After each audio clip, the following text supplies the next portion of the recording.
90 के दशक के बाद शायद पहली बार हम सब अपनी आजादी के नजदीक पहुंच पाएंगे। Burhan Wani, the 19th of September 1994 to the 8th of July 2016, was the leader of Hizbul Mujahideen, an Islamist militant organization and terrorist group of the Kashmir conflict. Burhan Wani, 19 सितंबर 1994, 8 जुलाई 2016, हिजबुल मुजाहिदीन का नेता था, जो एक इस्लामी आतंकवादी संगठन और कश्मीर संघर्ष का आतंकवादी समूह था।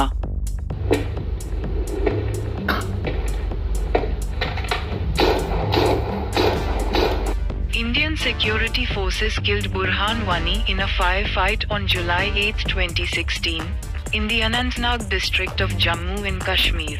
भारतीय सुरक्षा बलों ने 8 जुलाई 2016 को जम्मू कश्मीर के अनंतनाग जिले में मुठभेड़ में बुरहान वानी को मार गिराया। और इस बात का हमें फायदा उठाना चाहिए। पूरी दुनिया के लोग अपने घरों में बैठकर अपने मोबाइल फोनों पर देखेंगे।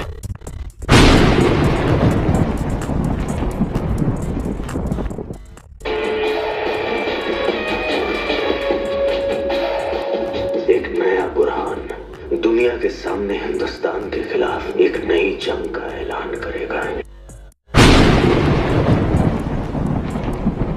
बुरहान की शहादत का एक ही जवाब, अल जिहाद।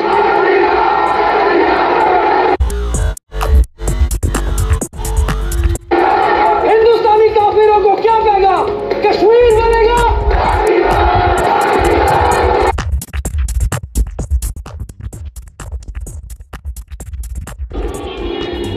अब से हर वेडनेसडे एक नया कैलेंडर इजाद होगा।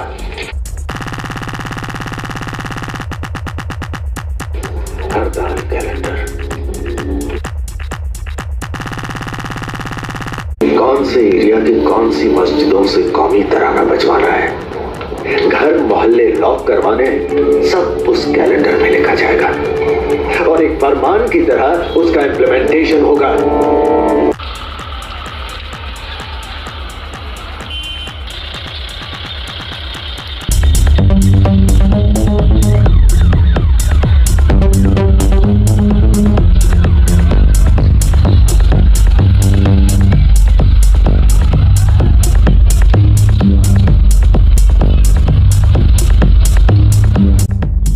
टेररिज्म, आतंकवाद आखिर है क्या? What is terrorism? Terrorism is a business. Terrorism धंधा है. It has nothing to do with drama of आजादी. एक छोटी सी बात भारतवर्ष के बारे में जान लेते हैं। Let us get a small bit of information about India. As of 2024, India has 28 states and 9 union territories. 2024 तक भारत में 28 राज्य और 9 केंद्र शासित प्रदेश हैं।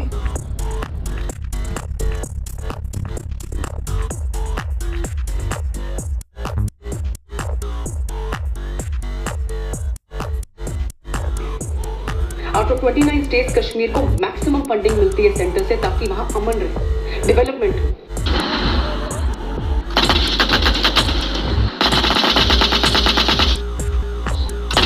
मगर वहां के टॉप पॉलिटिशियंस, करप्ट ब्यूरोक्रेट्स, बड़े बड़े बिजनेसमैन अपनी जेबें गरम करने के लिए सालों से कश्मीर के कॉर्पोरेट इकोनॉमी का भर भर के फायदा What used to happen when there was the existence of Article 370? क्या हो रहा था जब आर्टिकल 370 अपने कार्यक्रम में थे? क्योंकि आर्टिकल 370 एक शेड्यूल्ड कास्ट को गवर्नमेंट जॉब करने का प्रोविजन ही नहीं देता। एक कश्मीरी लड़की अगर गलती से किसी नॉन कश्मीरी के साथ शादी करती है तो उससे उसकी प्रॉपर्टी छीन ली जाती है, और पंडित का हक तो आप रहने ही दीजिए। आप उस पाकिस्तान से बात करते हैं जो ओसामा बिन लादेन को पनाह देता है। देखिए रजत जी, आपको हिंदुस्तान के साथ जब हम इनके बुलावे पे चले आए तो आपको ऑब्जेक्शन नहीं है। जब वो बुलाए जिनको आप फ्रीक मानते हैं, मैं तो फ्रीक आप नहीं कहते हैं, उस वक्त आप कहते हैं आप जी उनके एजेंट हैं। फिर तो पाकिस्तान का भी कोई इसी तरीके से साफी होगा। जब हम हिंदुस्तान जाते हैं वो कहेगा जी आप हिंदुस्तान के यासीन साहब जो तो ये कश्मीरी लोगों की जो ये हालत बनाई गई यासीन साहब भाई यहाँ जाए तो आपको कहेंगे जी हिंदुस्तानी एजेंट, उधर जाएंगे तो आपको कहेंगे पाकिस्तानी एजेंट। आप भूल रहे हैं हिंदुस्तान ने कभी टेररिज्म को बढ़ावा नहीं दिया। ओसामा बिन लादेन पाकिस्तान में पकड़ा गया था, दाऊद इब्राहिम कराची में रहता है, हाफिज सईद लाहौर में घूमता है। ये सब आतंकवादी हैं जो पूरे दुनिया में रिकॉग्नाइज्ड है।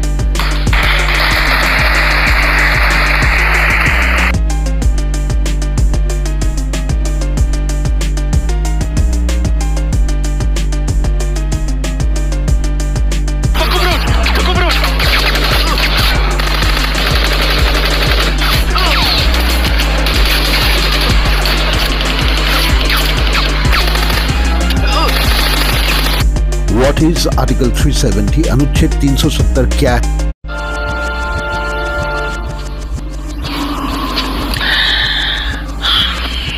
काका, ये धारा 370 क्या है? धारा 370 क्या है ये जानने के लिए 42 साल पीछे जाना होगा बेटा। अंग्रेजों ने टू नेशन थियरी के तहत हिंदुस्तान के दो टुकड़े कर दिए, एक हिंदुस्तान और पाकिस्तान। पाकिस्तान की बहुत इच्छा थी कि जम्मू कश्मीर का विलीनीकरण पाकिस्तान में हो जाए और राजा हरि सिंह चाहते थे कि कश्मीर एक स्वतंत्र देश रहे। वो न हिंदुस्तान में विलीन होना चाहते थे न पाकिस्तान में। और तब पाकिस्तान ने खूनी खेल खेला। अक्टूबर 1947 में पठानी कबायलियों को जम्मू कश्मीर के खिलाफ उकसाया, कश्मीरी पंडितों का कत्लेआम करवाया। ऐसे हालात देखकर राजा हरि सिंह ने घबराकर नेहरू जी से कहा, कृपा करके आप कश्मीर को बचा लीजिए।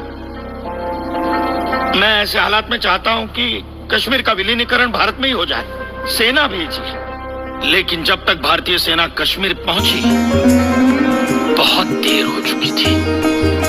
न जाने कितने कश्मीरी पंडितों का कत्लेआम हो चुका था। कश्मीर का 1/3 हिस्सा पठानी कबायलियों ने अपने कब्जे में कर लिया था।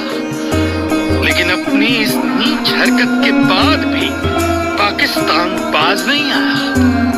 पठानी कबायलियों और भारतीय सेना के बीच युद्ध जारी रखा पाकिस्तान ने। संयुक्त राष्ट्र सुरक्षा परिषद के 3 सदस्य आयोग की रिपोर्ट पर 13 अगस्त 1948 को पठानी कबायलियों और भारतीय सेना के बीच युद्ध विराम घोषित हुआ और ये तय किया गया कि कश्मीर समस्या का हल जनमत के आधार पर ही होगा।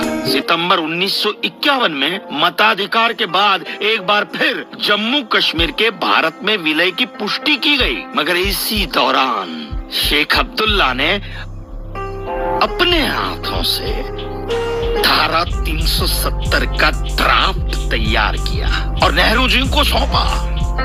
सरदार पटेल और अंबेडकर साहब की मर्जी के खिलाफ 1952 में नेहरू जी ने इसे लागू भी कर दिया। इसी धारा 370 की वजह से नेहरू जी ने कश्मीर को एक ऐसा विशेष दर्जा दे दिया जिसमें जम्मू कश्मीर राज्य ने हिंदुस्तान से अपना एक अलग संविधान स्थापित कर लिया। इसी धारा 370 की वजह से हमारे हिंदुस्तान का राष्ट्र ध्वज अलग है और कश्मीर का भी ध्वज अलग।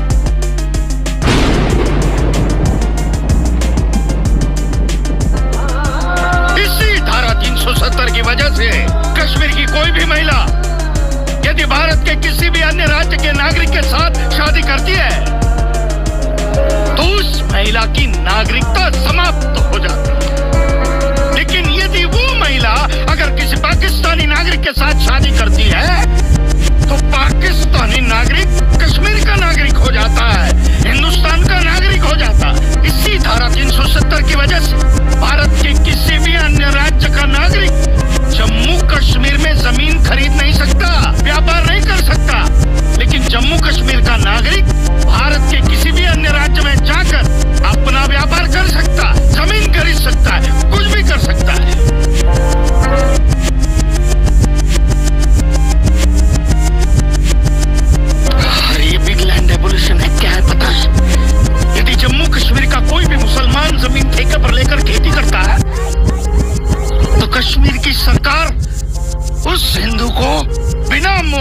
दिए वो जमीन जबरन उस मुसलमान को दे सकती है। ये है बिग लैंड एवोल्यूशन एक्ट, ये है धारा 370-35 से। पाकिस्तान करीब 30 शतांश लेके बैठा हुआ है, भारत के पास करीब 95 शतांश है और चाइना 15 शतांश लेके बैठा हुआ।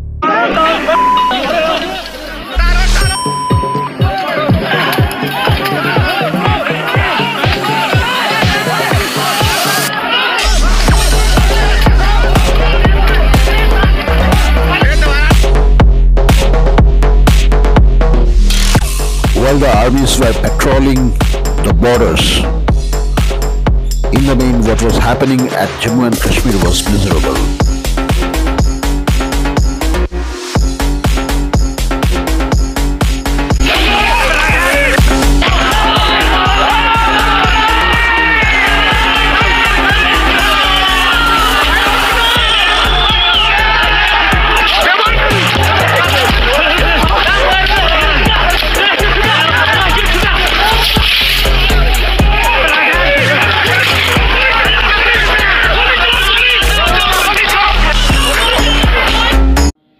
On the 5th of August 2019, the Government of India revoked the special status or autonomy granted under Article 370 of the Indian Constitution to Jammu and Kashmir. 5 अगस्त 2019 को भारत सरकार ने जम्मू और कश्मीर को भारतीय संविधान के अनुच्छेद 370 के तहत दी गई विशेष स्थिति या स्वायत्तता को रद्द कर दिया।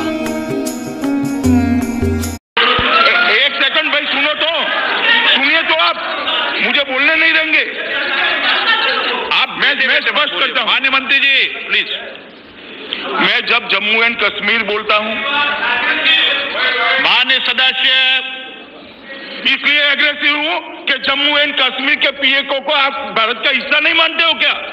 एग्रेसिव ना हो, जान दे देंगे इसके लिए। क्या बात कर रहे हो आप? एग्रेसिव होने की क्या बात कर रहे हो?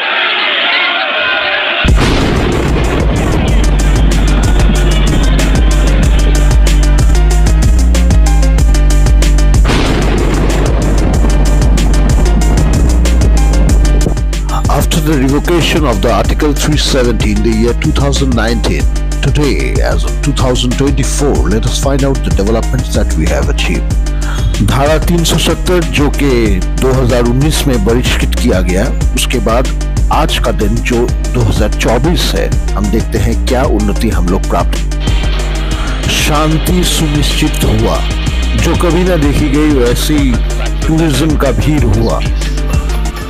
30 साल बाद सिनेमा हॉल कश्मीर में खोला गया। कश्मीर में सिनेमा हॉल ही नहीं था 30 साल। 2 ठो AIIMS खोला गया, all India institute of medical science department. 75 साल बाद शारदा मंदिर में दीपावली मनाया गया। 34 साल बाद हमारे शिया मुस्लिम भाई लोग मोहर्रम निकाल पाए।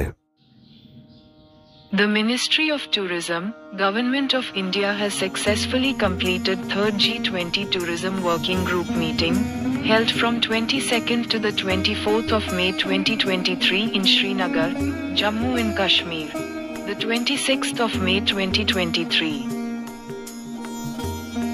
भारत सरकार के पर्यटन मंत्रालय ने 22 से 24 मई 2023 तक श्रीनगर, जम्मू और कश्मीर में आयोजित तीसरी G20 पर्यटन कार्य समूह की बैठक सफलतापूर्वक पूरी कर ली है। 26 मई 2023।